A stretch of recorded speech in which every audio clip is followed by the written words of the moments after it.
Good evening everyone. আমি প্রিয়াঙ্কা রান্নাঘরের গল্পে আপনাদেরকে স্বাগত জানাই। আজকে আমি আপনাদেরকে একটা রেসিপি শেখাবো, যেটা একটা দাদা ভাইয়ের রিকোয়েস্টে। তিনি কর্মসূত্রে বাইরে থাকেন, তাকে একা একা রান্না করে খেতে হয়।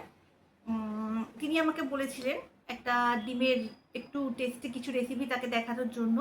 তার উদ্দেশ্যেই আমি রেসিপিটা করেছি। চলুন দেখে নেওয়া যাক আমি ডিমের কোন রেসিপি বানাতে চলেছি।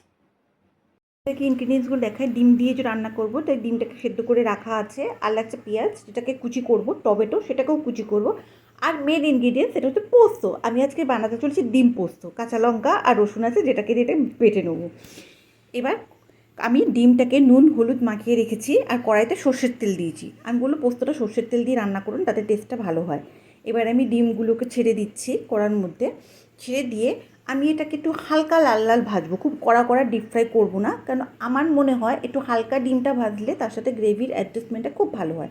এবার এটা আপনাদের চয়েস, আপনারা কেমন ভাজবেন। ডিমগুলো ভাজা হয়ে গেছে, এটা তুলে রেখে আমি আসছি রান্নাতে। এবার দেখুন, আমি এই প্রথমে রান্নার মধ্যে আগে চিনি স্প্রিঙ্কল করব, কারণ কি চিনিটা দিলে একটা ক্যারামেল হবে চিনির, সামান্যই কিন্তু, বেশি না, মিষ্টি মিষ্টি খুব একটা হবে না, জাস্ট চিনিটা ক্যারামেলটা আসবে। আর তারপরে আমি কালো জিরে দিয়ে দিচ্ছি, একটু নাড়িয়ে নিলাম, ক্যারামেলটা স্প্রেড হয়ে গেল। এবার এর মধ্যে পেঁয়াজটাকে কুচিয়ে রেখেছিলাম সেটাকে দিয়ে দিচ্ছি, সেটাকে দিয়ে আমি সেটা পেঁয়াজটাকে ভালোভাবে ভাজবো। দেখুন, ওটা একটা টমেটোও পড়ে গেছে, সেটাকে আমি তুলে নিচ্ছি। পেঁয়াজটাকে ভালো করে ভাজবো, তার জন্য আমি এবার পেঁয়াজের মধ্যে একটু স্লাইট নুন দিয়ে দিচ্ছি। তাতে কী হবে, পেঁয়াজটা তাড়াতাড়ি নরমও হয়ে যাবে, ভাজা ভাজাও হয়ে যাবে, আর চিনি তো দেওয়াই আছে, কালারটা তাড়াতাড়ি চলে আসবে। এবার ওর মধ্যে টমেটো কুচিটা দিয়ে দিচ্ছি, দিয়ে আমি নাড়াচাড়া করে, পেঁয়াজটা তো ভাজা হয়েই গেছিলো, আমি এটাকে ঢাকা দিয়ে দিলাম। ঢাকা দিয়ে দিচ্ছি টমেটোটা সফট হওয়া অবধি। দেখুন, আবার আপনাদেরকে দেখাচ্ছি, আমার টমেটোটা এবার সফট হয়ে গেছে।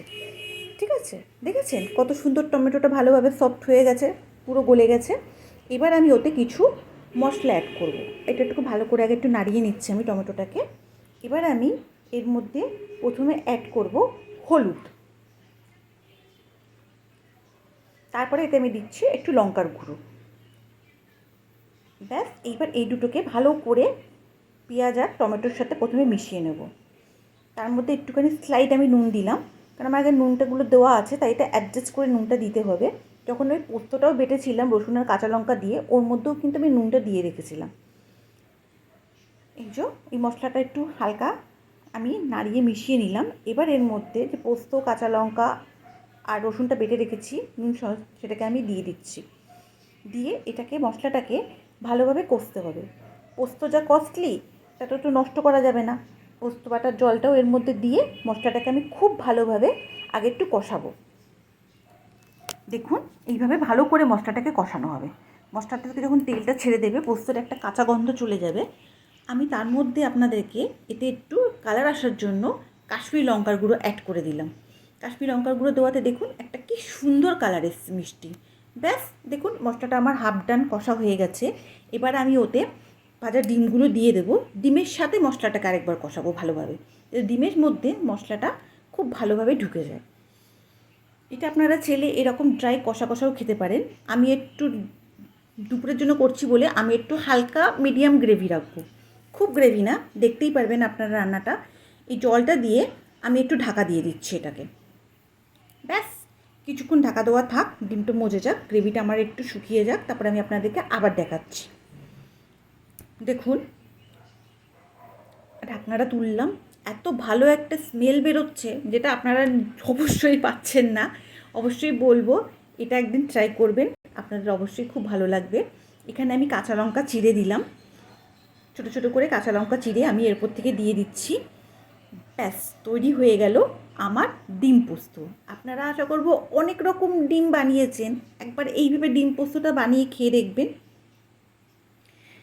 ডিম রেডি, ডিম পোস্ত। তাহলে আপনারা দেখে নিলেন ডিম পোস্তটা অতি চটজলদি খুব টেস্টি করে কিভাবে রান্না করা যায়। আপনাদেরকে বলবো এই রান্নাটা অবশ্যই করে একবার খেয়ে দেখবেন। আর দাদাভাইয়ের উদ্দেশ্যে বলছি, আপনিও এটা বানিয়ে একবার অবশ্যই ট্রাই করে আমাকে জানাবেন আপনার রান্নাটা কেমন লাগলো। থ্যাঙ্কস ফর ওয়াচিং রান্নাঘরের গল্প। আমাকে ইনস্টাগ্রাম, ফেসবুক আর ইউটিউবে অবশ্যই ফলো করবেন। আবার দেখা হবে নেক্সট দিন।